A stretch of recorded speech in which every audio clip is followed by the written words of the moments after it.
오늘 날씨가 너무 좋지요. 입에서 좋다 좋다라고 하는 말이 저절로 나올 정도로 화창한 안식일입니다. 오늘 특별히 VIP 초청 말씀의 잔치에 오신 여러분들을 진심으로 환영합니다. 화창한 날씨만큼 우리 몸과 마음 속에서 행복의 세로토닌이 충만하게 쏟아질 수 있는 그런 특별한 날이 되기를 간절히 기원합니다. 이 백투에덴 프로그램에 참여하신 분들을 쭉 살펴보니까 현미밥 먹은 것만큼 치료되는 사람들이 있고 또 운동한 만큼 치료되는 사람들이 있는가 하면은 저건 정말 기적이다. 기적적인 차원에서 치료되는 사람들도 보게 됩니다. 부천에서 김세영 씨가 백투에덴 프로그램에 참여를 하셨는데 이분은 심장병으로 쓰러졌습니다. 한 3개월 동안 병원에서 집중 치료를 받고 퇴원을 했는데도 약만 한 주먹씩 먹지 계단도 올라가기가 힘들 정도로 심장이 회복이 되질 않습니다.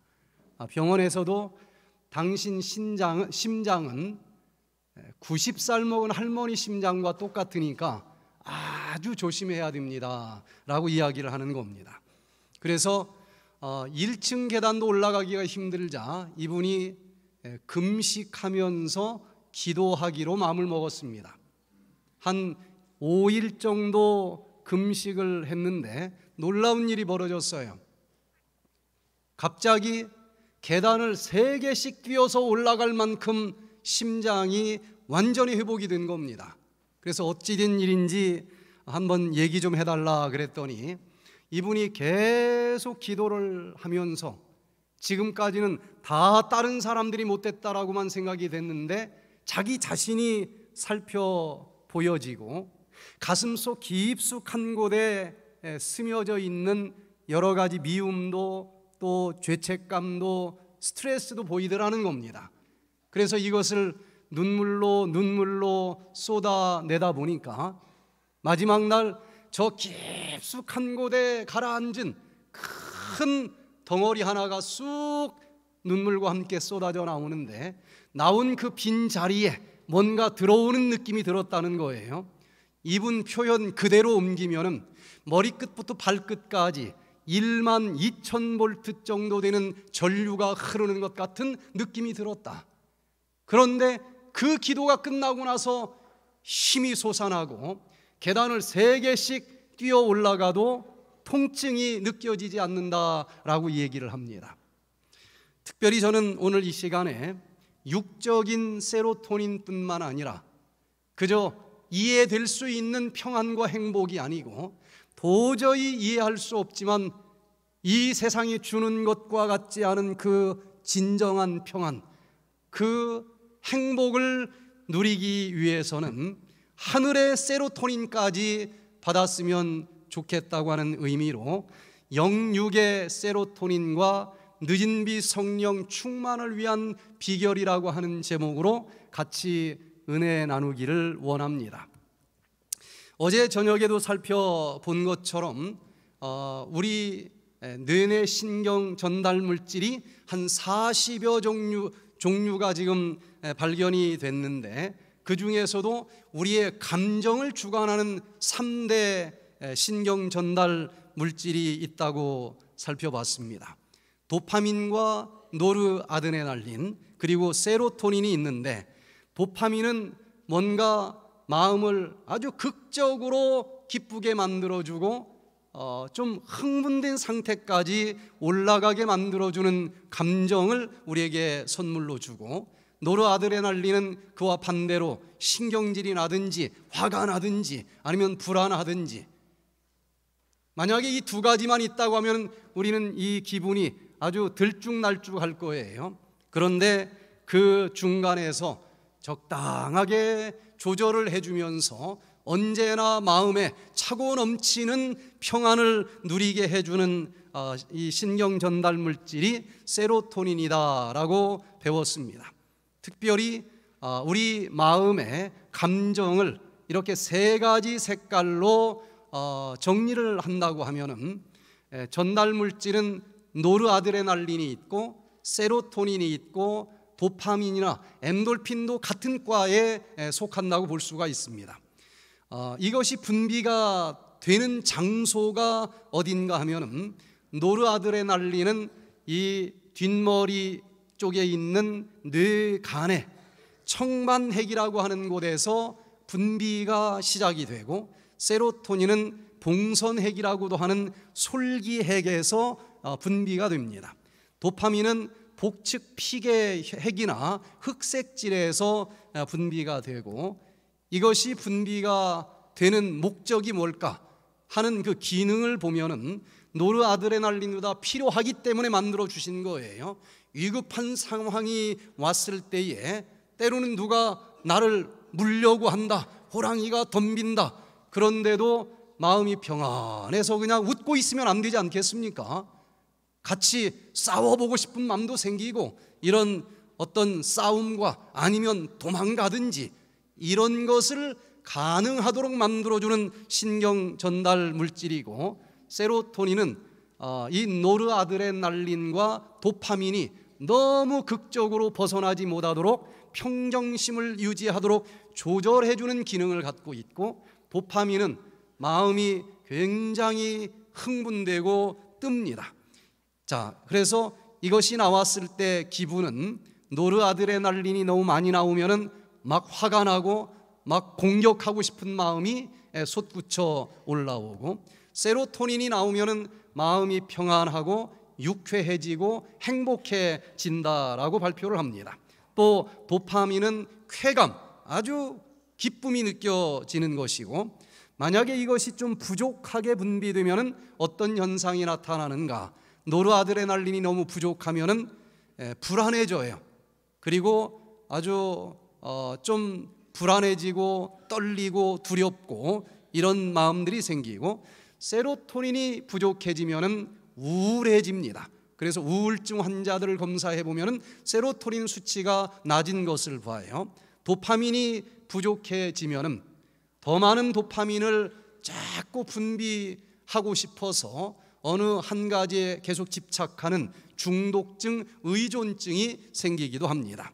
또 이 노르아드레날린이 나왔을 때는 감정을 표현할 때 아주 화끈한 각성이라고 표현을 할 수 있겠고, 세로토닌은 차분한 각성, 차분하면서도 깨어있는 것입니다. 도파민이 나올 때는 아주 화끈한 격정이라고 이 표현들을 하고 있습니다. 그래서 이 세로토닌 호르몬이 나올 때에 이게 물질이지만 우리 마음은 평안하고 행복하고 유쾌하게 만들어주는 호르몬이다라고 이야기를 하는데, 과연 내 마음이 이 세상이 주는 것과 같지 않은 큰 평안, 큰 행복, 큰 유쾌함을 누리기 위해서는 어떻게 해야 될지, 우리 사람을 만드신 하나님께서 가르쳐 주신 말씀을 살펴보니까 사도행전 3장 19절에 그 비결이 기록이 되어 있습니다. 자, 우리 사도행전 3장 19절 같이 한번 읽어보도록 하겠습니다. 시작. 그러므로 너희가 회개하고 돌이켜 너희 죄 없이 함을 받으라. 이같이 하면은 유쾌하게 되는 날이 주 앞으로부터 이를 것이요.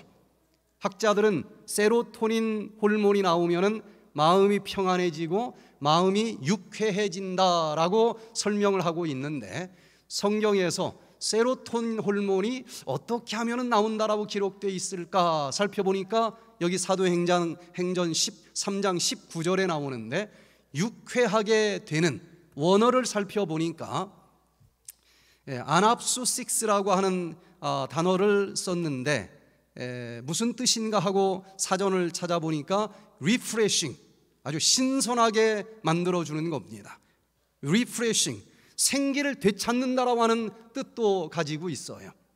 우리가 에덴 동산에서 하나님께서 에덴 기쁨의 동산에서 영원히 살도록 허락하셨는데, 우리가 지금은 그 에덴 동산의 기쁨이 많이 사라지지 않았습니까? 그 주신 신선한 생기를 다시 되찾으면서 유쾌하고 행복한 삶을 살기 원하면은 우리가 회개하고 돌이켜 너희 죄 없이 함을 받으라는 것입니다. 뭔가 내 몸과 마음의 그릇을 정결하게 영적으로 육적으로 디톡스, 이것을 깨끗하게 정결하게 씻을 때에 그 그릇 속에 원래 부어주기로 작정하셨던 그 영적인 세로토닌 호르몬을, 하늘의 호르몬을 쏟아 부어주시면서 우리가 지금까지 누린 것과는 비교가 되지 않을 정도로 기쁨과 행복을 누릴 수 있다라고 기록이 되어 있습니다. 그러면 여기 유쾌하게 되는 날은 어떤 사건일까? 이 성경을 영감적으로 주석을 해준 가려 뽑은 기별 1권 190페이지에 보니까 유쾌하게 되는 날, 생기를 되찾는 날은 어떤 사건과 함께 우리에게 밀려오는지 여기 자세히 기록이 되어 있습니다. 오늘날 그대들은 그릇을 순결하게 하여 하늘의 이슬을 받을 준비와 늦은 비의 소나기를 맞을 준비를 해야 할 것이다. 늦은 비는 분명히 내릴 것이며 하나님의 축복은 모든 더러움에서 정결함을 입은 영혼들에게 가득히 채워질 것이다. 우리의 영혼을 그리스도께 복종시켜 유쾌하게 되는 날이 주 앞으로 이를 때 성령의 침례를 받기 위하여 합당한 사람이 되도록 준비하는 것은 오늘날 우리가 해야 할 일이다.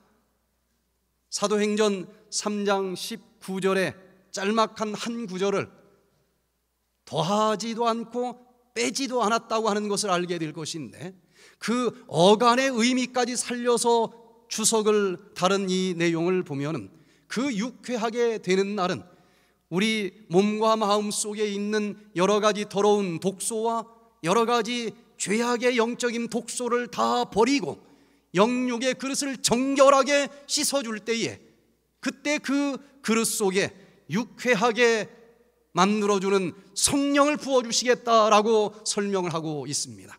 바로 유쾌하게 되는 날, 그것도 가장 큰 유쾌한 경험을 하는 날은 이른 비와 늦은 비가 내리는 날인데, 이 마지막 시대에 하나님께서 약속해 주신 그 늦은 비 성령이 임하게 될 때에 우리는 유쾌하게 되는 날, 정말 기쁨과 행복이 넘치는 경험을 하게 되겠다라고 설명을 하고 있습니다.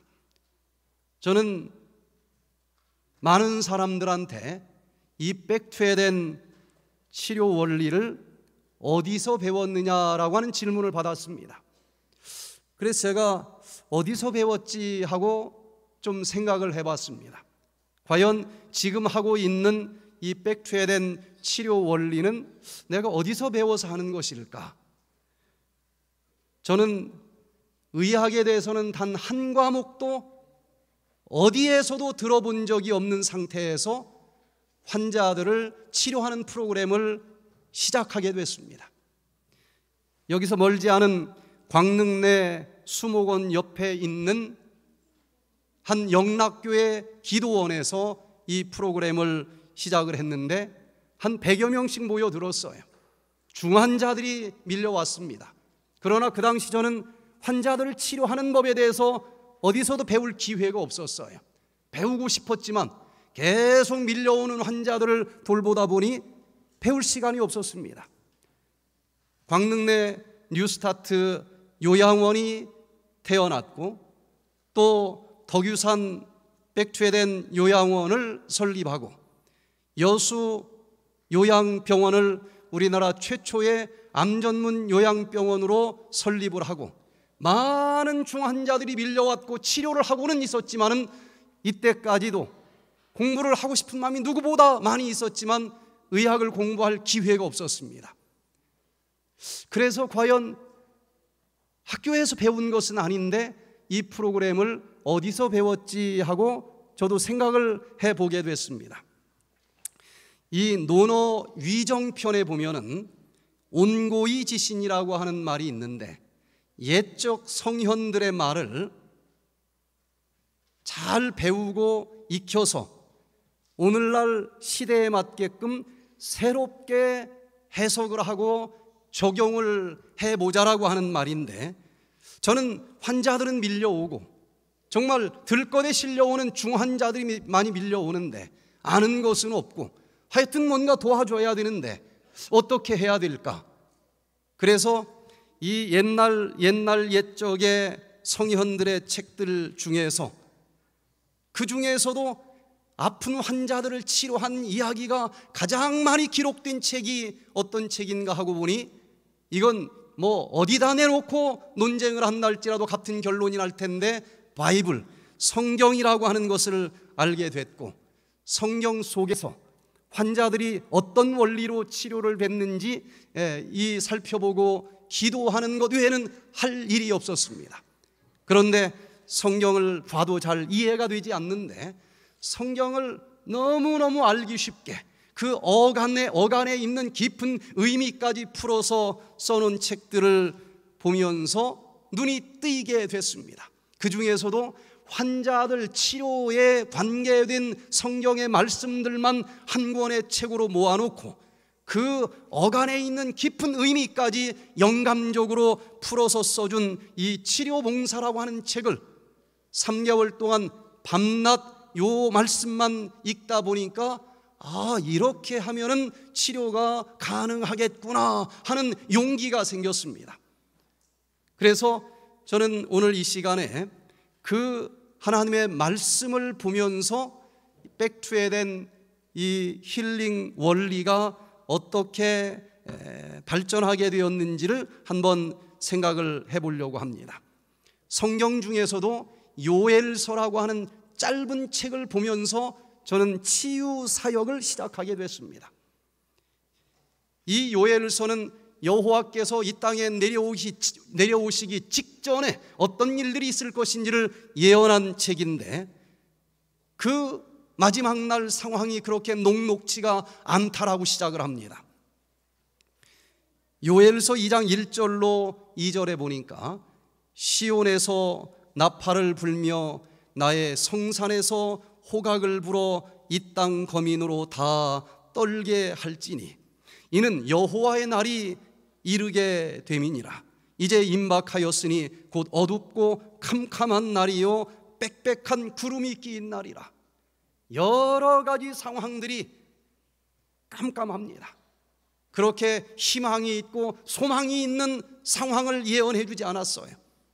숨쉬기도 어려울 정도로 그런 환난과 역경들이 밀려올 것이다 라고 기록이 되어 있는데, 그러면 그 환경 속에서 도대체 살아남을 자가 누가 있을까? 요엘서 2장 32절에 보니까 그 상황 속에서도 살아남을 자들이 있다라고 기록이 되어 있습니다. 누구든지 여호와의 이름을 부르는 자는 구원을 얻으리니 이는 나 여호와의 말대로 시온산과 예루살렘에서 피할 자가 있을 것이며 남은 자 중에 나 여호와의 부름을 받을 자가 있을 것임이니라. 여기 이 상황 속에서도 살아남을 자들이 있다라고 하는 말씀을 보면서 저는 요엘서를 더 깊이 보게 됐습니다. 과연 살아남을 자들 어떻게 살아남을까? 5분이면 읽을 수 있을 정도로 짧은 책이기 때문에 수백 번 읽어봤습니다. 어떻게 하면 살아남는다라고 기록이 되어 있을까? 아무리 봐도 딱 하나밖에 보이질 않는데, 시온의 자녀들아 너희는 너희 하나님 여호와로 인하여 기뻐하며 즐거워할지어다. 그가 너희를 위하여 비를 내리시되 이른 비를 너희에게 적당하게 주시리니 이른 비와 늦은 비가 전과 같을 것이라. 다 두려워하는데 요 사람들만 즐거워하고 기뻐하라 그랬습니다. 세로토닌이 쏟아지는 거예요. 그 이유는 이른 비와 늦은 비 성령을 이들이 받았기 때문이다 라고 설명이 되고 있는데, 그 이른 비와 늦은 비를 받았을 때 그들에게 어떤 일들이 일어나길래 그렇게 즐거워하고 기뻐하고 세로토닌이 쏟아지는 그런 경험을 할 수 있다라고 되어 있을까? 요엘서 2장 29절로 30절을 보니까, 시온의 자녀들아, 너희는 너희 하나님 여호와로 그때에 내가 또 내 신으로 남종과 여종에게 부어줄 것이며 내가 이적을 하늘과 땅에 베풀리니, 이른 비와 늦은 비를 받는 자들에게 이적을 베풀어 주신다 그랬습니다. 저는 너무너무 궁금했어요. 도대체 어떤 분야에서 이적을 베풀어 주시길래 이 세상이 다 두렵고 또 떨리는 그런 상황인데 기쁘고 즐거워할 수 있었을까? 자세히 보니까 요엘서 2장 23절에 이른 비와 늦은 비가 전과 같을 것이다 라고 기록이 되어 있습니다. 개인적인 이른 비와 늦은 비도 있지만 역사적인 이른 비와 늦은 비가 있지 않습니까? 모든 것이 시작할 때 쏟아지는 이른 비 성령이 있고 마지막 마무리 질 때 쏟아지는 늦은 비 성령이 있는데, 역사적으로 기독교회가 처음 싹이 틀 때 특별한 성령의 기적들이 있었습니다. 그런데 그 이른 비가 내린 것처럼 마지막 시대에 늦은 비가 내리는데, 과연 늦은 비가 내릴 때에 어떤 분야에서 이적이 일어날 것인가?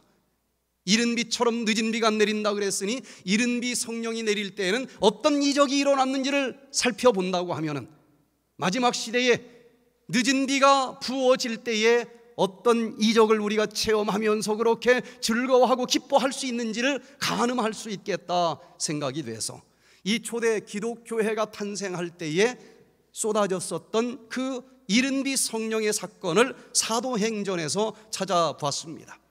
이 사건을 사도행전 2장에서는 선지자 요엘로 말씀하신 것이라, 요엘 선지자가 이른 비와 늦은 비가 내린다 그랬는데, 그 초대 사도들에게 내린 특별한 일은 바로 요엘서에 약속하신 그 성령의 역사라고 자체적으로 해석을 하고 있고, 그러면 이것은 이른 비와 늦은 비 중에서 이른 비 성령이 내리는 사건일 텐데, 이때 이것이 내리면 임한다라고 하는 그 기적은 어떤 분야에서 일어났는가? 아무리 살펴봐도 이것 외에는 이적이라고 할 만한 것이 보이질 않습니다. 사도행전 3장 6절로 8절에 보니까, 베드로가 가로되 은과 금은 내게 없거니와 내게 있는 것으로 네게 주노니 곧 나사렛 예수 그리스도의 이름으로 걸으라 하고 오른손을 잡아 일으키니 발과 발목이 곧 힘을 얻고 뛰어 서서 걸으며 그들과 함께 성전으로 들어가면서 걷기도 하고 뛰기도 하며 하나님을 찬미하니, 치유의 기적이 일어난 것입니다. 12 사도들에게 이 치유의 기적이 주어지지 않았다라고 하면 하루에 3,000명, 4,000명씩 초대 기독교회로 들어오는 그 사건을 어떻게 설명할 수 있겠습니까? 이른 비 성령이 내릴 때에 하나님께서 당신의 형상대로 만들어주신 영적인 육적인 형상이 회복되는 그런 놀라운 이적이 일어나면서 육체적으로도 안진뱅이가 일어나는 치료의 기적이 일어났다라고 하는 것을 살펴보면서, 마지막 시대에 늦은 비가 내리는데 그 늦은 비가 내리면은 치료의 이적이 일어나고 기쁨과 즐거움을 노래 부를 수가 있겠구나, 이렇게 해석이 됐는데, 이걸 제대로 해석을 했는지 좀 불안했습니다. 그래서 요엘서를 또 영감적으로 해석을 해주고 있는 각시대 대쟁투 611페이지를 찾아보니까, 복음 사업에 이른 비가 내림으로 성취된 예언들은 그 사업의 종말에 늦은 비가 내림으로 다시 성취될 것이다. 이적들이 일어나고 병자들이 고침을 받게 될 것이며 표적과 기사들이 믿는 사람들에게 따를 것이다. 나만 이상하게 해석을 한 것이 아니고 이렇게 영감적인 주석에서도 이른 비가 내린 것처럼 늦은 비가 내릴 텐데 그때는 이적이 일어나는데 특별히 병자들이 고침을 받는 이적이 일어난다라고 해석이 되어 있구나. 이 말씀을 제가 광명교회에서 목회를 할 때에 늦은 비 성령을 달라고 특별한 몇 명의 사람들과 함께 100일 기도를 하고 있을 때 이 말씀의 의미를 깨달으면서 늦은 비 성령이 임하면 치료의 이적이 일어난다고 그랬다. 그러면 믿고 그대로 따라가 보자. 그래서 그 기도 회원들과 함께 늦은 비 성령을 달라고 우리가 기도를 하고 있는데, 늦은 비 성령이 임하면 치료의 기적이 일어난다 그랬으니까 그 기적이 일어나는지 안 일어나는지를 보려면 일단 우리가 환자들을 모아놓고 집회를 해봐야 되지 않느냐. 저는 그때까지만 해도 주로 예언 전도를 하고 있을 때였습니다. 건강에 대해서는 전혀 배운 적도 본 적도 구경 다녀본 적도 없을 때였어요. 그러나 오직 이 약속의 말씀을 믿고 우리 한번 해봅시다. 언제 할까요? 늦은 비 성령 충만을 위한 기도가 끝나는 날 10일 뒤였습니다. 그날 이어서 하자. 저는 수없이 자주 했었던 예언 전도를 해도 최소한 3개월을 치밀하게 계획하고 준비한 다음에 집회를 하는 그런 타입이었어요. 그런데 이건 어차피 성령 차원에서 할 일이니까 그냥 늦은 비 성령 충만을 위한 기도, 100일 기도 끝나는 날 합시다. 그런데 한 명도 반대하는 자 없이 그렇게 합시다 하고 손을 들었습니다. 전단지를 16만 장까지 뿌려도 32만 도시에서 계속 전단지를 뿌리면서 예언 전도를 몇 년 했더니 16만 장까지 뿌렸는데 한 명도 찾아오지 않는 그런 어려운 상황이었습니다. 그런데 전단지 한 장도 뿌리지 않고 그저 기도만 하고 이 집회를 오픈했는데 120여 명이 참석을 합니다. 지금도 광명교회가 그 자리 그대로 있지만은 단독주택교회입니다. 120명이 앉을 자리가 없어요. 뒤에 많이 서 있는 상황이었습니다. 들것에 실려온 사람, 휠체어 타고 오는 사람 겁이 났습니다. 너무 중환자들이 많이 오는 거예요. 그래서 첫날 첫 시간에 이분들한테 선포를 했습니다. 모든 환자 다 오세요 하고 초청을 했는데 저는 의학에 대해서 아는 게 단 한 구절도 없습니다. 단지 우리가 이 집회를 시작한 것은 늦은 비 성령이 임하면 치료의 기적이 일어난다라고 하는 약속 하나 믿고 여러분들을 초청을 했는데, 문제는 그 성령은 이 몸과 마음을 다 정결하게 씻을 때 부어준다라고 되어 있으니까 우리 이번 일주일 동안 온 몸과 마음 속에 있는 죄책감과 미움과 더러움을 다 눈물로 버리는 일을 좀 한번 해보지 않겠습니까? 하루 종일 말씀 시간도 있었지만 하루 종일 말씀 읽다가 찬양하다가 기도하다가 또 찬양하다 기도하다 그렇게 일주일을 지냈습니다. 첫날부터 마지막 날까지 6월 말 이른비 장대비가 쉼없이 쏟아졌어요. 하루 이틀 지나니까 저 유리창에서 주룩주룩 쏟아지는 빗방울, 그 빗줄기만큼 모든 사람의 눈에서 눈물이 줄줄줄 흐르는, 저는 지금까지 수많은 집회를 해봤지만 그렇게 한 사람도 예외 없이 모두 다 눈물을 하루 종일 쏟아내는 그런 집회를 그 뒤로 해본 적이 없습니다. 놀라운 기적이 일어났어요. 그 다음 주에 썩어 들어가는 다리를 잘라야 되겠다고 휠체어 타고 지나가다가 프랑카드 보고 들어온 분이 3일 만에 2층 계단을 휠체어 던져버리고 뛰어 올라오는 놀라운 기적도 봤고, 13년 동안 오른쪽으로 중풍이 오고 왼쪽으로 중풍이 오고 또 오른쪽으로 오고 3번씩 풍이 와서 13년 동안 누워서 똥오줌을 가려내주던 그분이 들것에 실려왔는데 5일째 되는 날 들것에서 일어나 2층 계단을 아무의 부축도 받지 않고 뚜벅뚜벅 걸어 올라오는 놀라운 기적을 봤습니다. 말씀 그대로 믿는다고 하면은 말씀에 기록된 그대로의 기적이 가능하겠구나 하는 믿음이 생겼습니다. 여러분, 내 몸과 마음 속에 있는 모든 더러움을 다 정결하게 씻어버리면 유쾌하게 이르는 날 하늘에 세로토닌이 부어지는 놀라운 축복이 임한다 약속하셨으니 그 약속을 믿고 그대로 한번 실천해 보시지 않겠습니까? 험한 세상이지만 이 세상이 주는 것과 같지 않은 놀라운 평안과 행복이, 유쾌함이 하늘에서부터 부어질 줄로 믿습니다. 그 늦은 빛 성령이 쏟아 부어지기 위해서 전제 조건이 무엇인가 다시 보니까 이른 비와 늦은 비는 틀림없이 임할 것인데 그것이 임하면 유쾌하게 되는 날이 우리에게 체험이 될 것인데 그 전제 조건은 늦은 비는 분명히 내릴 것이며 하나님의 축복은 모든 더러움에서 정결함을 입은 영혼들에게 가득히 채워질 것이다. 저는 늦은 빛 성령이 내린다라고 기록된 게 요엘서였고 또 늦은 빛 성령이 내리면 치료의 기적이 일어난다라고 약속된 게 요엘서였기 때문에 그러면 늦은 빛 성령을 어떻게 하면 받을 수 있지? 그 받는 비결도 요엘서에 틀림없이 기록이 돼 있을 것이다. 수백 번 읽는데 그게 보이질 않는 거예요. 그래서 다시 이 요엘서를 영감적으로 기록한 책을 읽게 됐습니다.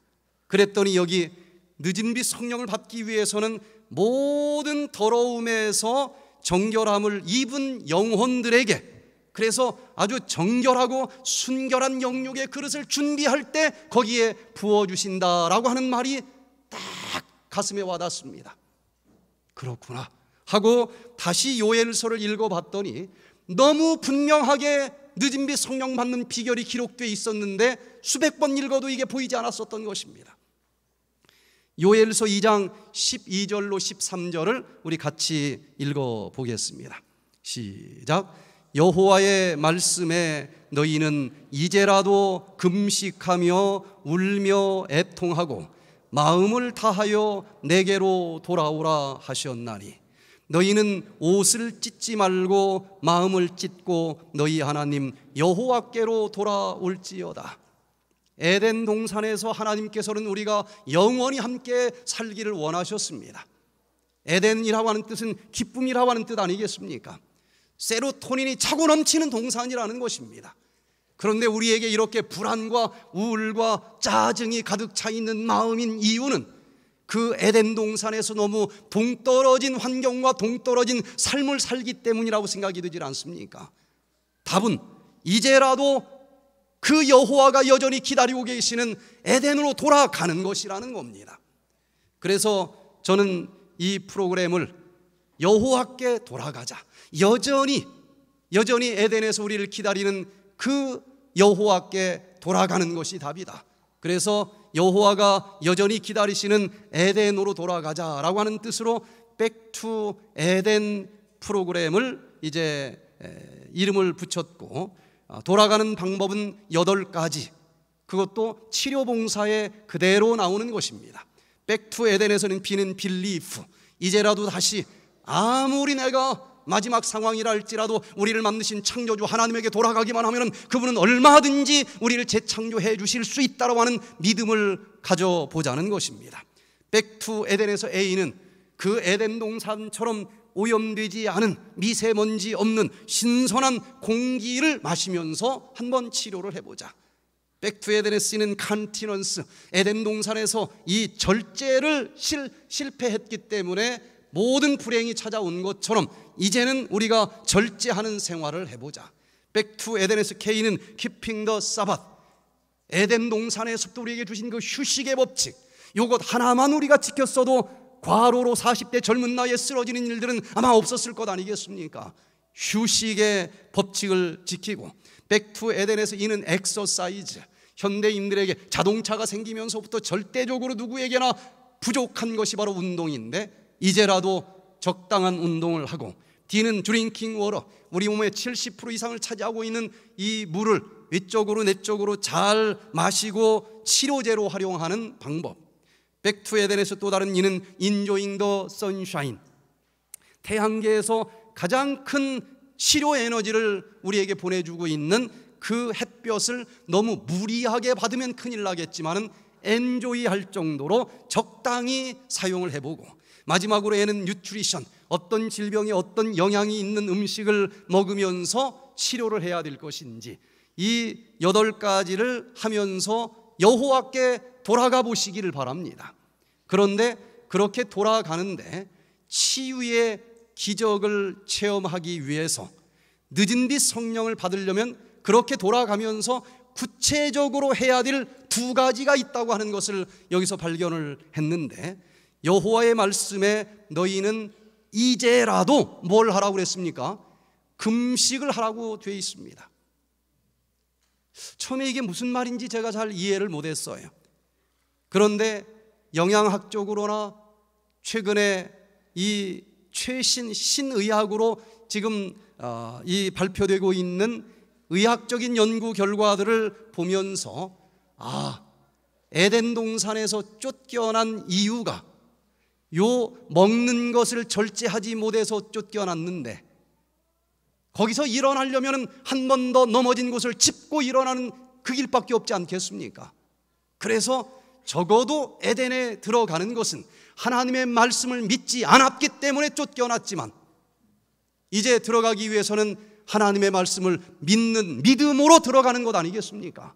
그런데 이 믿음은 어떤 행동으로 드러나게 되어 있어요. 에덴 동산에서는 선악과를 따먹었기 때문에 쫓겨난 것이 아니고, 선악과를 따먹는 행동으로 하나님의 말씀을 믿지 않는다라고 하는 것이 증명됐기 때문에 쫓겨난 것 아니겠습니까? 우리가 무엇을 먹고 무엇을 지켜서 에덴으로 들어갈 수는 없어요.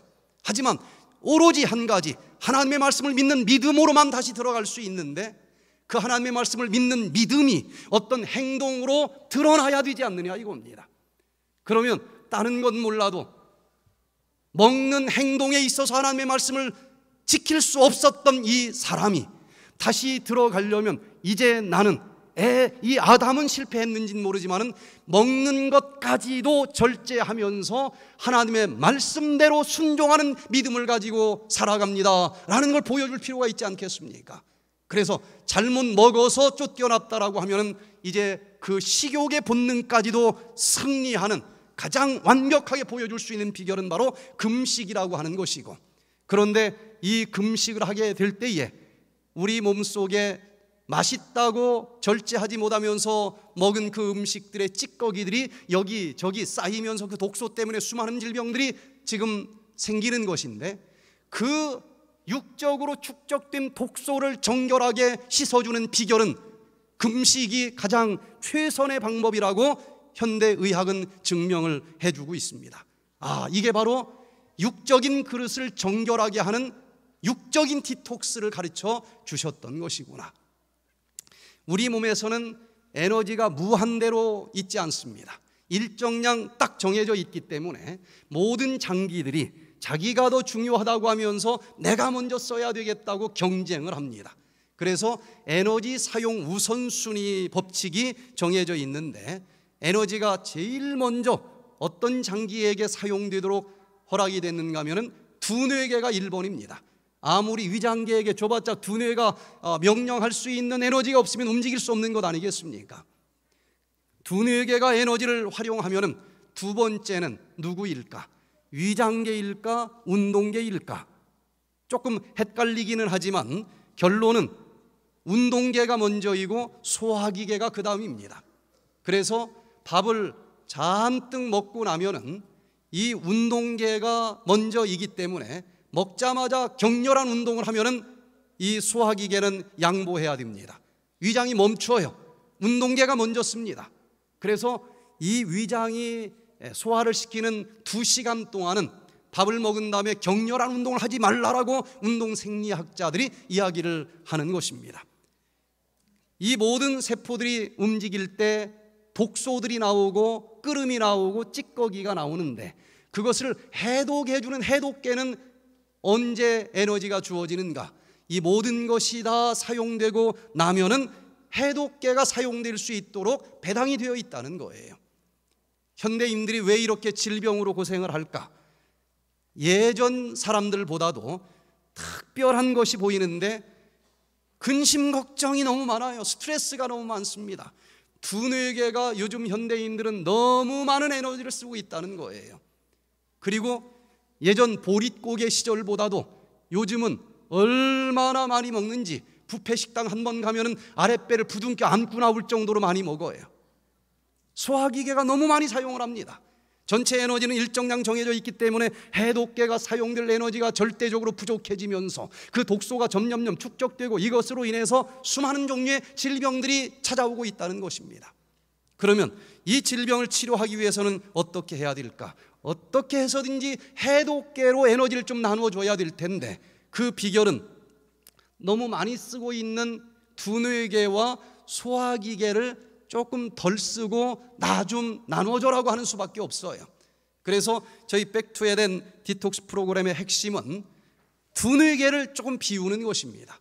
잠깐 모든 건 내려놓고 한적한 장소를 찾아가서 수고하고 무거운 짐진 자들아 다 내게로 오라, 내가 너희를 쉬게 하리라. 이분에게 일평생 마음에 짊어지고 다니던 모든 근심, 걱정, 죄책감을 내려놓으면서 두뇌계가 쓰던 에너지를 좀 절약을 합니다. 그리고 소화기계를 며칠 동안 쓰지 않는 것입니다. 소화시킬 수 있는 음식을 먹지 않아요.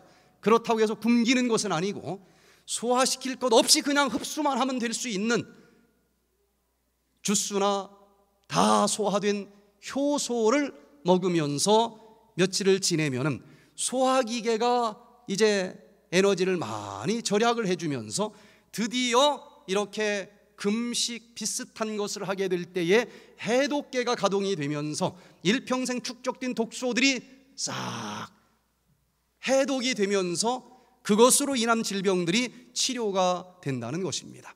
특별히 며칠 동안 이 장을 좀 쉬게 하고 장을 청소해 주는 것이 왜 기쁨과 관계가 있을까?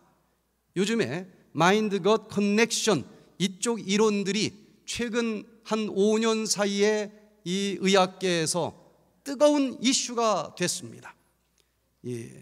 에머란 메이어 UCLA 의대 교수님이 이쪽 분야의 세계적인 권위자로 인정을 받고 있는데, 무엇을 먹느냐에 따라서 장 건강과 장 상태가 결정되고 그걸로 끝나는 것이 아니고 이 장과 여기 두뇌는 고속도로처럼 1대1로 연결이 되어 있는 한 축이 있다는 것입니다.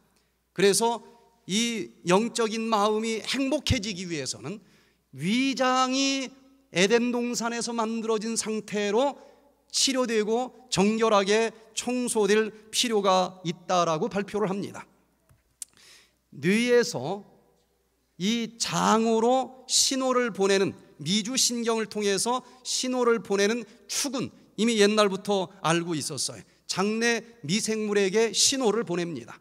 또 반대로 우리가 무언가를 먹었느냐에 따라서 이 장내 미생물의 종류들이 달라진다고 하는 사실이 밝혀졌고, 그 미생물이 뇌로 또 미주신경을 따라서 신호를 보내는데, 놀라운 사실은 이 뇌에서 장으로 보내는 신호로 미주신경은 전체 미주신경 정보 전달량의 10% 정도를 차지하고 있고, 그보다 더 많은 정보가 우리가 무엇을 먹었느냐에 따라서 달라지는 이 장내 여러 가지 부산물들, 또 그것으로 인해서 자라는 미생물들의 종류에 따라서 신호를 뇌로 보내는 것이 90%에 달한다는 것입니다.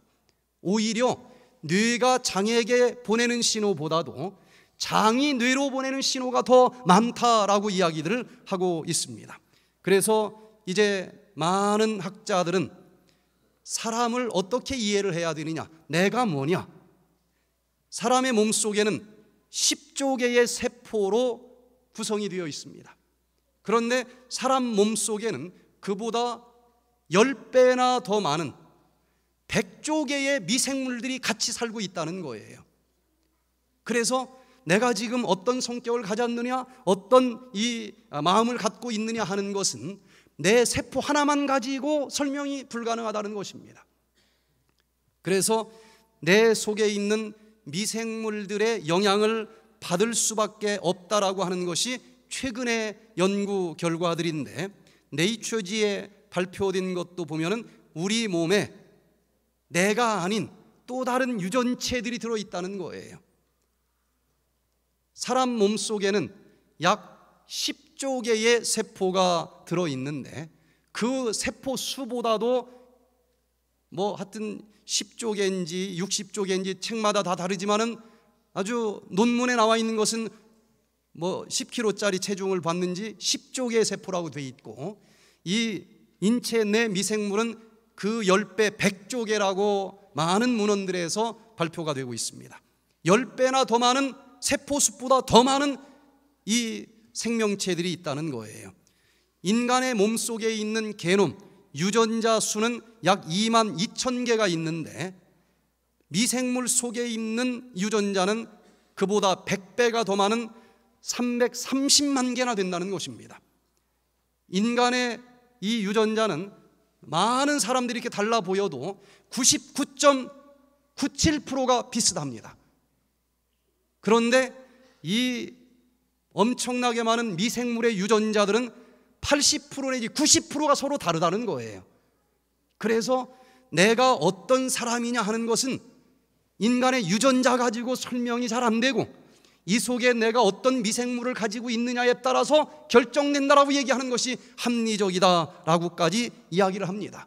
인간이 가지고 있는 질병의 90%는 이 체내 미생물들 때문에 직접적이든 간접적이든 발생한다라고 이야기를 합니다.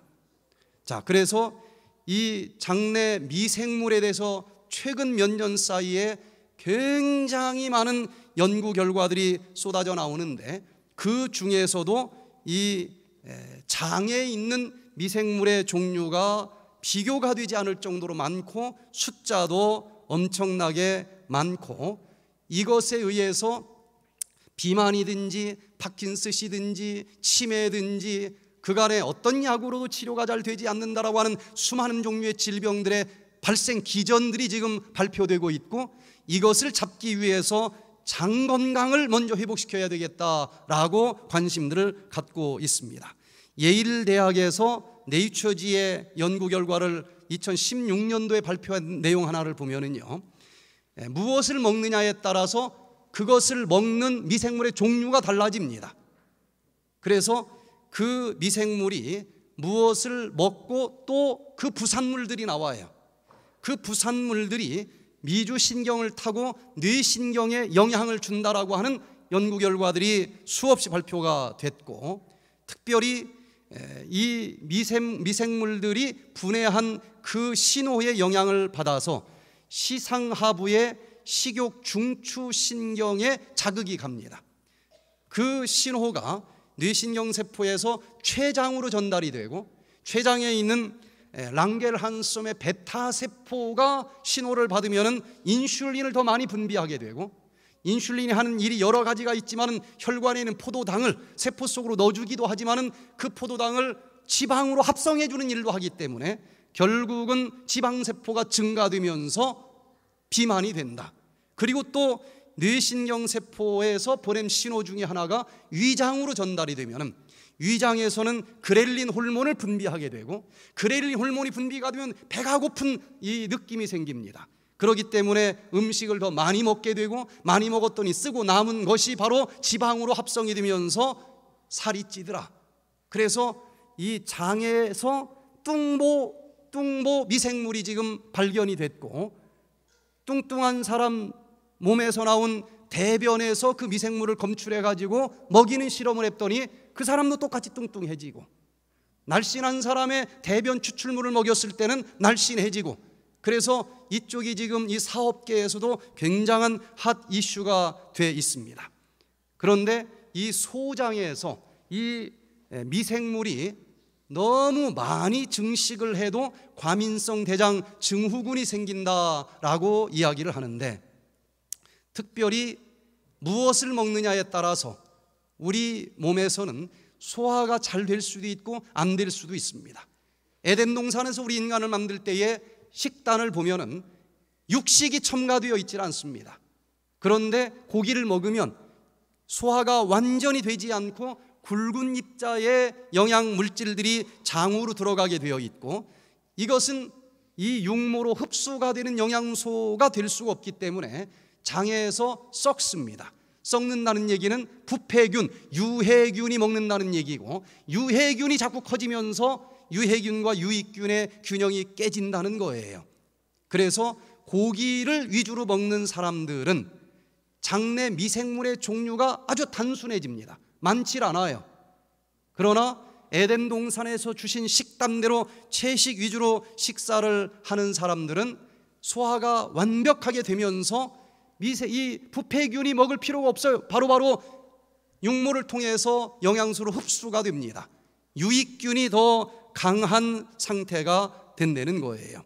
그래서 이쪽 분야의 전문가들은, 어떤 사람들은 사람의 성격을 A형이냐 B형이냐 이런 걸 가지고 자꾸 따지는데, 그것보다 더 과학적인 것은 어떤 장내 미생물이 그 몸속에 있느냐를 가지고 분석을 하는 게 더 합리적이라는 거예요.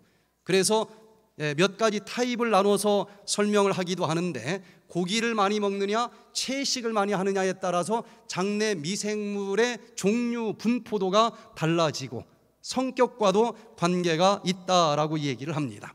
그래서 이 어떤 음식을 먹느냐에 따라서 이 장내 미생물의 종류들이 달라지고 숫자도 달라지고, 그것이 뇌세포에까지 영향을 주고 또 뇌세포에서 장에게 또 영향을 주고, 서로 고속도로로 이렇게 연결되어 있는 축을 가지고 있는데, 이미 내가 절제하지 못하고 맛있다고 해서 이것저것 먹으면서 아랫배는 나왔고, 또 장내 미생물 중에서 유익균보다는 유해균이 너무나 많은 상태에 있을 때는 어떻게 해야 될까?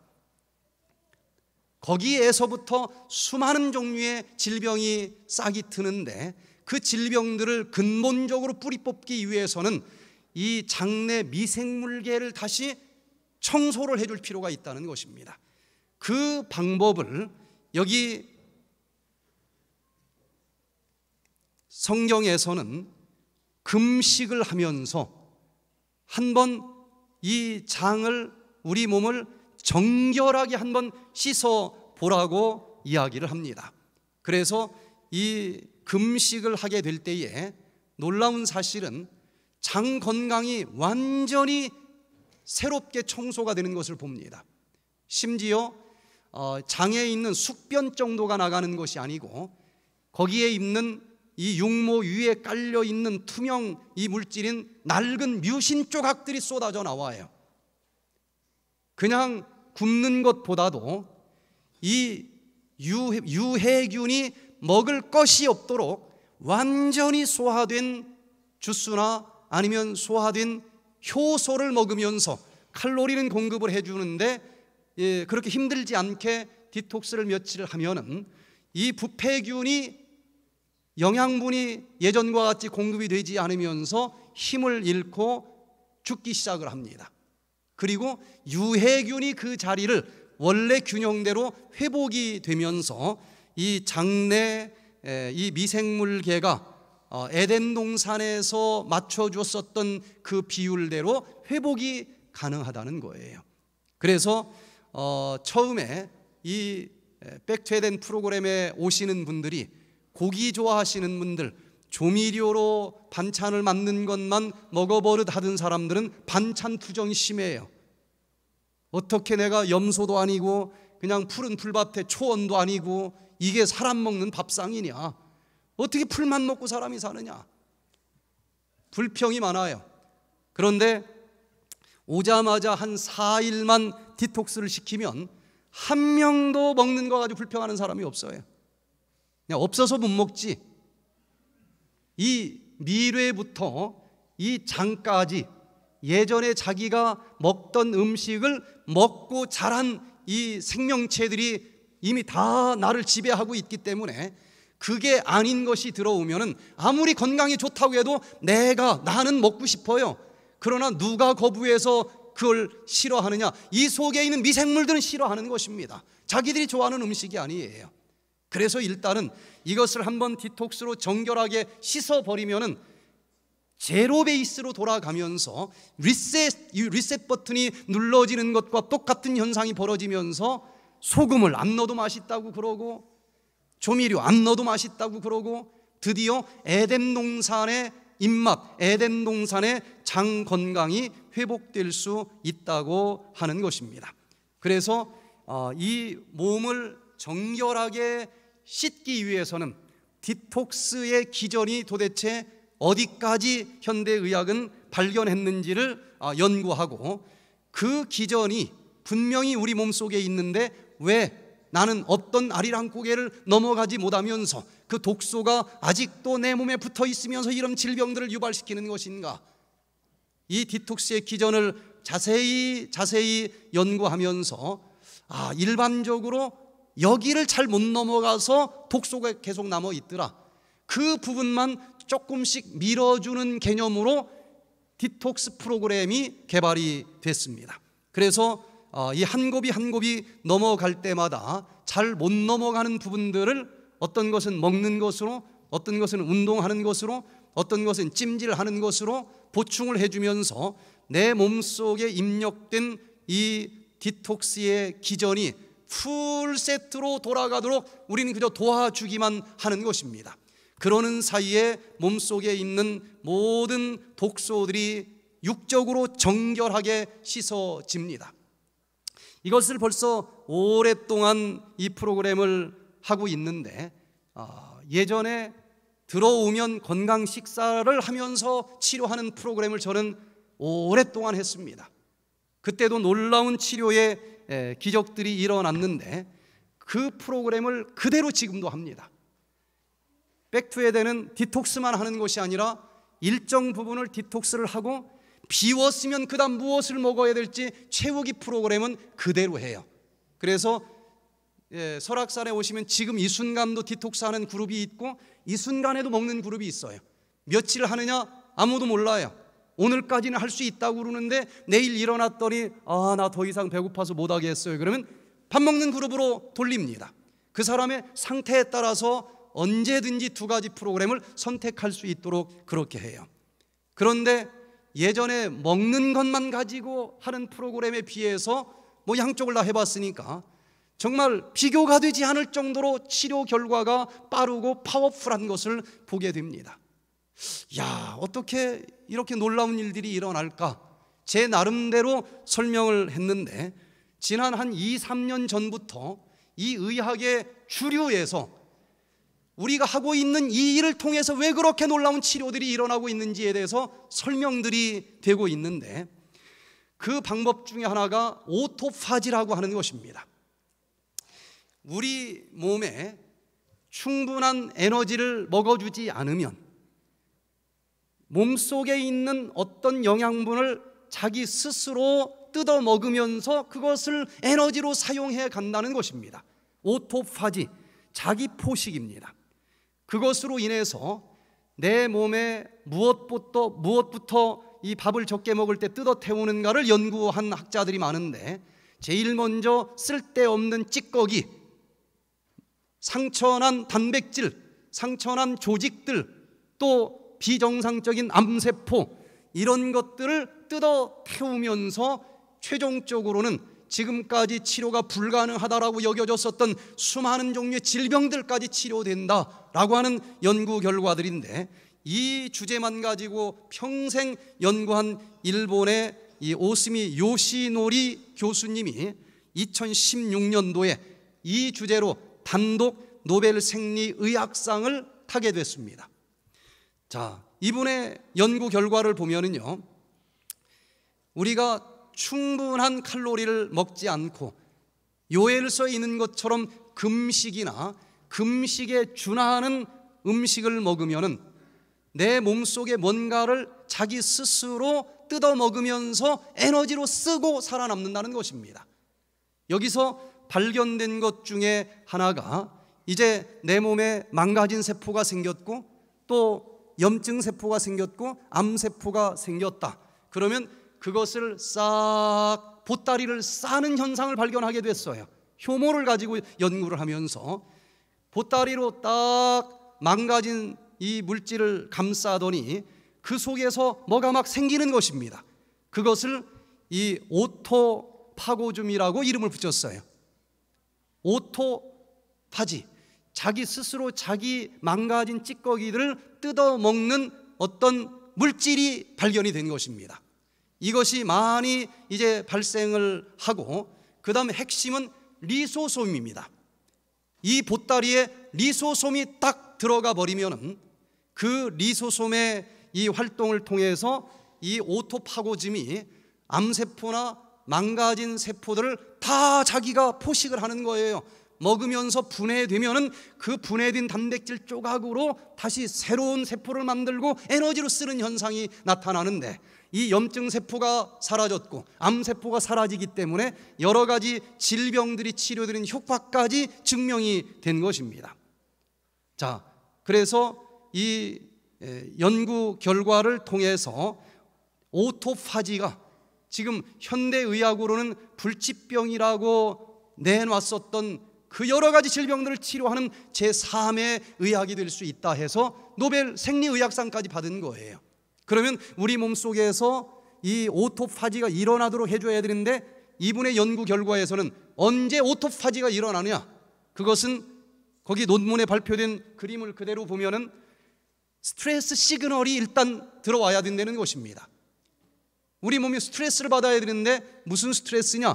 구체적으로는 단식이나 금식이나 디톡스와 같이 내 몸이 하루 종일 쓸 수 있는 칼로리보다는 적은 걸 먹어주면은 살고 싶으니까, 이게 스트레스는 될 거 아니에요. 이게 잘못하면 굶어 죽는 스트레스예요. 그때 스스로 세포가 살아남기 위해서 오토파지를 일으키고, 절대로 정상적인 세포를 막 뜯어먹는 것은 아니고 치밀하게 계획해서 조직적으로 제일 쓸데없는 것부터 뜯어먹는다라고 하는 것이 발견이 된 것입니다. 그리고 2017년도에 셀이라고 하는 이 국제 이 생리학 저널에 논문이 하나 발표가 됐는데, 이걸 보면서 저는 2017년보다 훨씬 전부터 이 프로그램을 하고 있는데, 저희가 하고 있는 이 디톡스 프로그램과 똑같은 것을 논문으로 써서 발표를 한 거예요. 누가 하나를 분명히 베꼈다고 할 정도로 똑같아요. 그런데 여기 여러 명, 10여 명의 연구자들이 이름이 등재가 돼 있는데, 이분들은 쥐를 가지고 실험을 하는 동물 실험 차원의 논문이고, 저희는 이미 실험이 아니고 사람 대상으로 계속 여기저기서 오랫동안 치료를 하고 있는 그 방법입니다. 여기 보면은 제목이 패스팅, 금식하는, 미미킹, 흉내내는 다이어트. 완전 금식은 이론이 아무리 좋아도 아주 독종 아니면 쉽지 않습니다. 그런데 여기에서는 금식은 아닌데 거의 금식하는 거나 다름이 없다 할 정도로 조금 덜 먹는, 금식을 흉내내는 다이어트를 하게 한 겁니다. 사람으로 치면은 하루에 2000kcal 소비하는데 900kcal만 먹이는 것을 FMD라고 이름을 붙인 거예요. 쥐를 가지고 실험을 했는데 그 중에서 현대의학이 불치병이라고 지금 인정하고 있는 일형당뇨병 걸린 쥐를 대상으로 했습니다. 췌장에서 인슐린을 만드는 랑게르한섬의 베타세포가 현저하게 적어요. 뜯어보니까 이 랑게르한섬의 베타세포가 낡은 세포, 늙은 세포가 너무 많이 있는 겁니다. 그래서 정상적인 이 쥐보다도 인슐린을 적게 만들기 때문에 혈당이 조절이 되지 않는 일형 당뇨병이 걸렸다는 거예요. 2형 당뇨보다 훨씬 어려운 걸로 우리가 알고 있습니다. 그런데 그 쥐에게 900kcal에 해당하는 좀 금식에 준하는 음식을 먹였더니 며칠 동안 했는가? 4일 동안 먹였다고 그랬어요. 그랬더니 프로모트, 증진이 되는데 그 베타세포, 인슐린을 만드는 베타세포를 이제 정상적인 세포는 놔두고 자리만 차지하고 있고 거의 인슐린을 만들어내지 못하는 낡은 세포를 뜯어 태우는 오토파지가 일어나더라는 거예요. 그런데 그걸 뜯어 먹었더니 그냥 홍하니 비어 있는 것이 아니고 그 자리에 싱싱하고 새로운 베타 세포가 리제너레이션, 재생이 된다는 사실을 확인을 했고, 그래서 이제 인슐린이 많이 만들어내니까 다이아비티스, 이 당뇨병이 리버스, 완전히 호전되는 놀라운 사실을 확인했다라고 발표가 됩니다. 그래서 이 인슐린을 만드는 공장 자체가 낡은 것 오토파지로 뜯어 태워지고, 그리고 새로운 세포가 만들어지면서 일형 당뇨병이 근본적으로 치료가 되더라.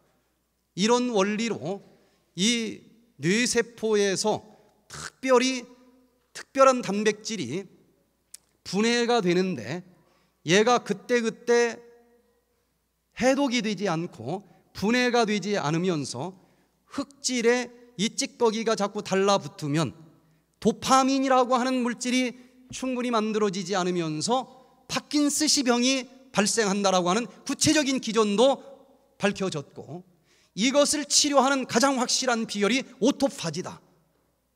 그런데 그냥 굶기만 하면 힘들어서 불가능합니다. 그래서 아주 제대로 된 오토파지를 실천하게 될 때에 정말 기적과 같은 치료들이 일어나는 것을 우리가 너무나 많이 봅니다. 한 목사님이 이 프로그램에 참여를 하셨는데 30년 동안 벌써 당뇨병으로 고생을 해요. 미국에서 이런저런 치료를 다 했는데도 밀려오는 합병증을 막을 수가 없습니다. 눈에서 합병증이 나타나면서 안개 낀 것처럼 잘 보이질 않아요. 또 척추에 공급되는 이 동맥도 끈적끈적한 이 혈당 때문에 혈액순환이 잘 안 되고, 디스크에 제대로 영양분이 공급이 되지 않으면서 이 풀에, 나무에 물을 충분히 주지 않으면 시들시들해지고 탄력이 떨어지는 것처럼, 그 영양분이 충분히 공급되지 못하니까 디스크라고 하는 부드러운 뼈가 유연성이 사라져요. 뒤로 살짝 나오더니 자기 자리로 돌아가지를 못해요. 신경을 누릅니다. 좌골신경통 내지는 디스크의 원리입니다. 이런 분이 50m도 걷지 못할 정도로 힘든 상황에서 왔는데 딱 3일 하니까 약을 다 끊고서 혈당이 정상이 돼요. 일주일 하니까 10,000m를 쉬지 않고 달려다닐 정도로 좋아집니다.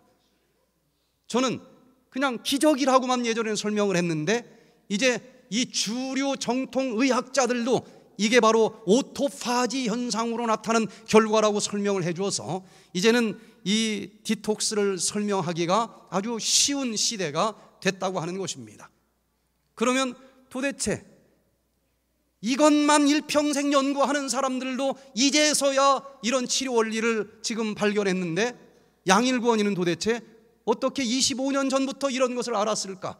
제가 얘기하고자 하는 요지는 우리를 만드신 하나님께서 우리 인간이 무엇을 먹고 어떻게 살아야 되는지 내 몸 사용 설명서를 66권 성경으로 기록해 주셨는데, 의학을 단 한 과목도 공부한 적이 없는 상태에서라도 그 말씀을 기도하면서 열심히 보게 될 때에 거기에 치료 원리가 다 기록이 되어 있다는 말씀을 드리고 싶은 것입니다. 여러분, 말씀으로 돌아가 보시기를 바랍니다. 뒤늦게 현대의학이 이 말씀이 얼마나 과학적인지를 증명해주는 그런 시대에 우리가 살아가고 있습니다. 특별히 이렇게 에덴 동산에서 먹지 말라고 하는 음식을 절제하지 못하고 먹으면서 여러 가지 독소가 축적되면서 수많은 질병이 찾아왔는데, 정말 늦은 빛 성령을 받으려면 이 육적으로 잘못 먹어서 축적된 이 독소를 버리라는 것입니다. 버리는 방법은 금식입니다. 오토파지 학자들이 증명해 준 것도 금식밖에 없어요. 그리고 이제 우리는 조금 더 나아가서 육적인 세로토닌이 쏟아지는 정도가 아니라 하늘의 세로토닌이 쏟아지기를 원한다라고 하면 영적인 그릇 속에 담겨져 있는 죄책감, 미움, 증오심, 스트레스, 이것도 정결하게 씻어야 되지 않겠습니까? 바로 여기 요엘서 2장 12절에 영적인 디톡스 방법을 가르쳐주고 있는데, 그게 바로 울며 애통하면서 돌아가자는 것입니다. 전 처음에는 육적인 디톡스는 잘 이해를 못했고, 처음부터 강력하게 실천한 것이 이 영적인 디톡스였어요. 아는 게 이것밖에 없었습니다. 눈물 콧물 흘리면서 일평생 내가 살아오면서 지었던 죄 용서받고 나면은 죽을 수밖에 없는 죄를 용서받았으니 용서 못해줄 자가 없을 것이다. 남편 용서하고 화해하고 여기 강 같은 평화가 흐를 것 아니겠습니까? 그러면 그 빈 그릇 속에 치료의 성령이 임할 것이고 모든 질병이 치료되는 기적이 일어난다. 요거 하나만 가지고 병원장을 했습니다. 이것이 육적인 디톡스와는 비교가 되지 않을 정도로 엄청난 치료 에너지라고 하는 것을 저는 지금도 믿습니다. 여러분, 내 마음을 짓누르고 있던 여러 가지 근심, 걱정, 죄책감, 그것도 저 깊은 잠재의식 속에 세월이 흐르면서 가라앉아서 내가 분명히 잘못했는데도 나도 느끼지 못해요. 미움이 있는데 나도 누구를 미워하는지 잘 몰라. 그냥 얼굴 보면 믿기만 해요. 이것이 모아져서 내 신경계를 짓누르고 여러 가지 암이나 불치병들이 찾아온다는 것을 알게 됩니다. 내가 행한 것인데 나도 모를 정도의 마음, 그게 바로 잠재의식인데 이것을 정결하게 씻어야 치료가 된다는 것입니다. 나도 모르는데 어떻게 버립니까? 그런데 감사하게도 성령께서는 내 모든 것을 기억나게 해주시는 분이라고 하지 않습니까? 성령께 내 일평생 모든 무거운 마음을 다 내놓고 정결하게 씻기 원합니다. 이 기도를 우리가 같이 합니다. 까마득하게 잊어버렸던 것들이 솟아 올라오면서 놀랍게 이 영적인 디톡스가 일어나고 그 결과는 기적이라고 하는 단어 외에는 설명할 길이 없는 현상들이 벌어집니다. 미국에서 이정자 씨가 이 프로그램에 참여를 했는데 심장병이 있어요. 병원에서는 부정맥이기 때문에 심장 박동기를 달아야 된다고 수술 날짜를 받아놨습니다. 고혈압이 있어요. 당뇨가 심합니다. 거기다가 이 치매가 아주 심해서 아무데나 들이받아요. 균형 감각이 없습니다.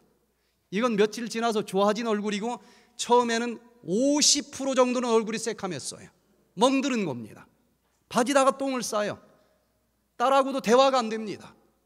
미국에서 치매 환자들 돌보는 전문 센터로 입원을 시켰는데 밤마다 또 돌아다닙니다. 잠을 안 자고. 다른 사람 10사람 돌보는 에너지가 들어간다라고 쫓겨났어요. 이런 사람도 받아줄 수 있습니까? 하고 연락이 왔길래 오십시오 해서 디톡스 프로그램과 함께 여러 가지를 같이 했습니다. 알아듣든 못 알아듣든 같이 기도했습니다. 한 달 정도 지났어요. 이분이 아침에 그 방에서 막 우는 소리가 들려요.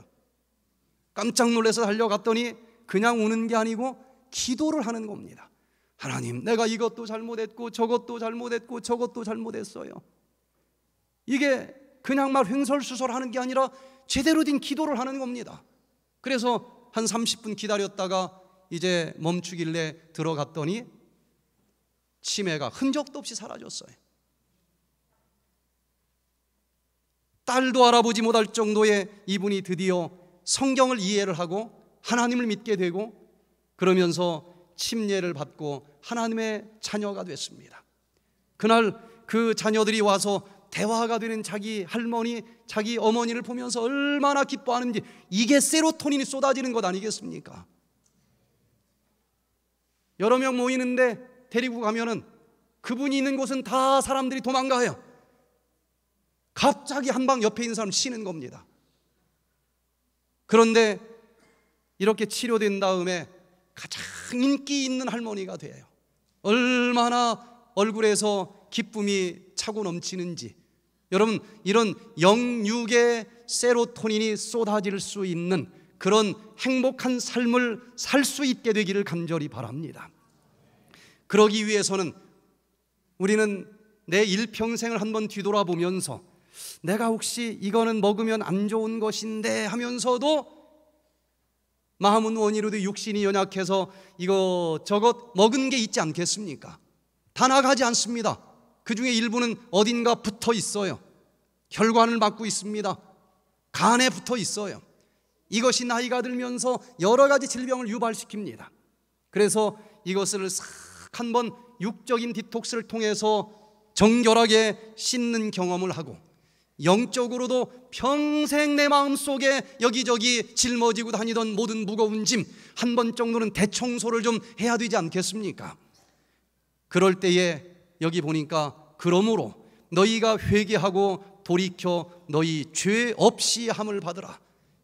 영적인 죄, 육적인 독소 깨끗이 씻어버릴 때에 그날 드디어 유쾌하게 되는 날이 이르겠다.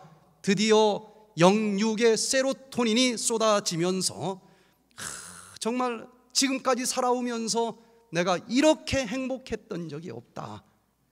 이 세상이 주는 것과 같지 않은 그 놀라운 하늘의 평안을 누리면서 살 수 있기를 간절히 바랍니다. 저는 성격이 좀 무덤덤한 성격으로 태어나서 뭐가 특별히 좋은 게 없고 특별히 싫은 게 없는 성격이에요. 무슨 색깔 제일 좋아해? 그러면 대답이 참 어렵고, 언제가 제일 행복해? 별로 대답이 좀 쉽게 안 나오는 타입입니다. 그런데 제가 이 대학교 2학년 때 3개월 동안 아무것도 안 하고 TV도 안 보고 신문도 안 보고 누구 만난 적도 없고 3개월 밤낮 없이 이 말씀들을 읽었는데 그것이 저를 바꿔놨어요. 그때 저는 기쁨이 무엇인지 정말 태어나서 처음으로 경험을 합니다. 얼마나 기쁜지 과장하지 않고 몸이 공중에서 붕 떠 있는 것 같은 그런 기쁨이 느껴졌어요. 여러분, 이 하나님과 함께 하면서 유쾌하게 되는 날이 무엇인지 이 경험을 한번 꼭 해보시기를 간절히 바랍니다. 이제 이 늦은 비 성령으로 치료하는 프로그램, 특별히 환자들을 치료하는 이 프로그램의 색깔들이 참 다양하고 그 프로그램을 시작하게 된 동기가 다 다른데 대부분은 내가 죽을 병에 걸렸는데 그걸 하고 살아났다. 그래서 나도 다른 사람 살리기 위해서 이걸 한다. 이런 분들이 참 많아요. 근데 저는 아픈 데가 없었던 사람입니다. 아주 건강한 사람이었어요. 이렇게 치유 사역을 하게 된 유일한 동기는 늦은 비 성령을 받으면 유쾌하게 되는 경험이 이르겠다. 늦은 비 성령을 받고 싶고 늦은 비 성령을 많은 사람들에게 같이 받자라고 소개하고 싶은 마음 때문에 이 일을 하게 됐습니다. 그래서 이제 에덴 노인 전문 요양센터에서 치매 환자들을 대상으로 이런 것을 해보기도 하고 에덴 요양병원을 설립하고 해보기도 하고 또 지금은 설악산에서 이 힐링센터를 설립을 해서 이 일을 하고 있는데 저의 모든 초점은 어떻게 하면은 늦은 비 성령 운동이 온 땅끝까지 전파되고 그 결과 유쾌함이 이르고 질병이 치료되는 기적들이 일어나는 운동이 전개될까, 거기에 관심이 있습니다. 그래서 에덴 병원을 한 150억 정도 들여서 이제 건축하고 설립을 했는데 가만히 보니까 200명 정도밖에 수용이 안 되고 아무리 많이 와도 수용이 불가능해. 웨이팅 리스트만 길 뿐이지. 그래서 이른 비 성령이 내렸을 때도 하루에 3,000명, 4,000명씩 모였는데 늦은 비 성령이 내리면 도대체 얼마나 더 많이 모일까? 그래서 제가 혼자 기도하면서 언젠가 때가 되면은 하루에 3,000만 명, 4,000만 명도 보내줄 때가 올 텐데 어떤 식으로 말씀을 전하고 어떤 식으로 치료의 기적을 맛보면서 그들을 하늘 가자고 할 것인가? 제 마음껏 프로그램을 만들어 봤어요. 그런데 많이 밀려오면 이런 병원을 막 수천 개 지면 되지 않느냐? 한 개 져보니까 두 번 다시 하기가 어려워요. 그래서 꼭 병원이어야 되나 싶어서 호텔에서 하면 어떨까? 그래서 여러 나라의 호텔에서 했는데 문제는 호텔은 주방을 절대 내놓지 않습니다. 식사가 우리가 원하는 대로 나오질 않아요. 2000년도에 LA에서 새천년 맞이 늦은 비 성령 충만을 위한 집회를 했는데 그 당시 메모리얼, 와인 메모리얼 하스피털에서 아래 위층 다 차면서 2,500명이 모여서 이 프로그램을 했습니다. 그리고 먹고 자고 하는 사람들은 LA 공항 옆에 있는 호텔 하나 꽉 채우고 넘쳐서 옆에 호텔 또 두 번째 거 채우고 500명이 먹고 자면서 하는데 문제가 있어요. 주방에서 주방을 내놓지 않으니까 우리가 거기서 1시간 떨어져 있는 올림픽교회 주방에서 500명분 식사를 만들어 가지고 하루 3번 날라다니면서 500명을 먹였어요. 결과는 좋았습니다. 침례도 한 76명 나고 그랬는데 다시는 안 한다는 거예요. 그런 집회. 아니 이렇게 좋은 건 왜 안 합니까? 했더니 죽을 뻔했다는 거예요. 500명분을 1시간 넘게 러시아워 시간에 이걸 날라다 먹는 일이 이게 두 번 다시 할 수 있는 일입니까? 아, 이거는 아니다. 그러면 수천 명, 수천만 명이 몰려와도 가능한 프로그램이 좀 있어야 되겠는데 그게 뭘까? 제가 이 디톡스 프로그램을 하면서 디톡스는 뉴스타트도 아니고 뭐 요법이고 많은 오해를 받으면서도 이것을 한 이유 중에 하나는 이 프로그램은 수천 명, 수천만 명이 와도 감당이 되는 프로그램이기 때문에 이걸 개발을 했습니다. 그래서 그게 진짜 가능한지 여러 곳에서 확인을 했는데 작년 3월 달에는 광주특별시 이 33개 교회 연합으로 김대중 컨벤션 센터에서 한 500명 정도가 요 디톡스를 했는데 주방이 필요 없습니다. 미리 다 만들어 놓고 먹고 그냥 마시면 돼요. 얼마든지 이 많은 사람들이 밀려와도 이 프로그램이 가능하다는 것을 확인했고 저는 이 요엘서에 나오는 말씀 그대로 거기에서 뽑아낸 이 영육의 디톡스 프로그램과 함께 모든 것을 우리는 비울 뿐이고 비어진 정결한 그릇 속에 약속하신 늦은 빛 성령이 내리면서 우리의 심령까지 고쳐주신다고 하면은 암을 비롯해서 모든 질병이 다 치료될 수 있을 것이라고 믿습니다. 그러면서 주님께서 구름 타고 다시 오시는 그날 평강의 하나님이 너희 친히 너희로 온전히 거룩하게 하시고 또 너희 온 영과 혼과 몸이 우리 주 예수 그리스도 강림하실 때에 흠없게 보존되기를 원하노라. 우리의 영혼만 깨끗해서 아멘 주 예수여 오시옵소서 이게 아닙니다. 예수님께서는 재림하시는 그날 당신의 사랑하는 백성들이 온 영과 혼뿐만 아니라 우리의 몸도 모든 질병 다 치료된 흠없는 건강한 모습으로 그 주님을 영접하기를 원하신다 하셨고 그랬으니 그 방법도 가르쳐 주셨을 것 아니겠습니까?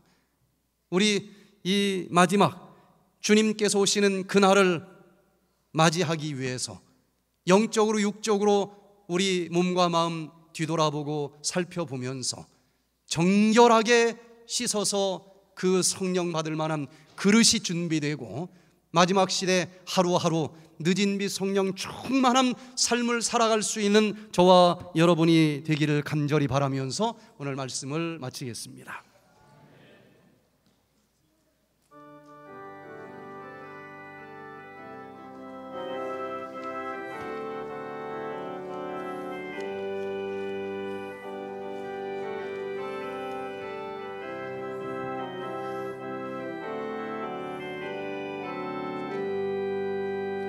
내가 매일 기쁘게 순례길을 행함은 주의 팔이 나를 안보함이요 내가 주의 큰 복을 받는 귀한 기결은 주의 성령 함께함이라 성령이 계시네 할렐루야 함께 계시네 좁은 길을 걸으며 밤낮 기뻐하는 것 주의 성령 함께함이라 전에 죄에 빠져서 평안함이 없을 때 예수 나를 위해 죽으심 듣고 그 발 아래 엎드려 크신 평화 얻음은 주의 성령 함께함이라.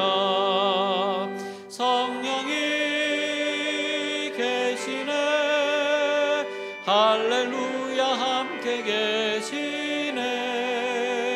좁은 길을 걸으며 밤낮 기뻐하는 것 주의 성령 함께함이라. 멸이 주가 모두 하시니 나는 숲의 새와 같이 즐겁네. 주의 안에 내 영혼 크게 만족 얻음은 주의 성령 함께함이라. 성령이 계시네 할렐루야 함께 계시네. 좁은 길을 걸으며 밤낮 기뻐하는 것 주의 성령 함께함이라. 세상 모든 정욕과 쓸데없는 욕망은 오래전에 벌써 내어버렸네. 이젠 주의 가신 길 따라갈 수 있음은 주의 성령 함께함이라. 성령이 계시네 할렐루야 함께 계시네. 좁은 길을 걸으며 밤낮 기뻐하는 것 주의 성령 함께함이라.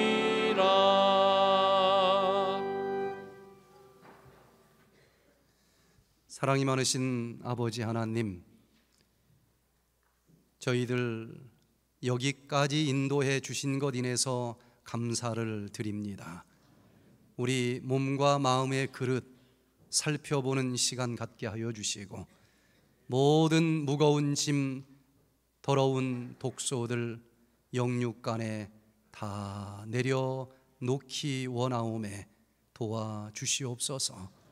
그 빈 그릇 속에 세로토닌 분비되게 해주시고 채워주셔서 행복과 기쁨이 차고 넘치는 하루하루의 삶을 살아가다가 주님 구름 타고 다시 오시는 그날 온 몸과 영과 혼이 온전히 회복된 건강한 모습으로 아멘 주 예수여 어서 오시옵소서 두 손 들고 주님 영접할 수 있는 우리 모두가 되게 하여 주시기를 우리 구주 예수 그리스도의 이름으로 간절히 기도드리옵나이다.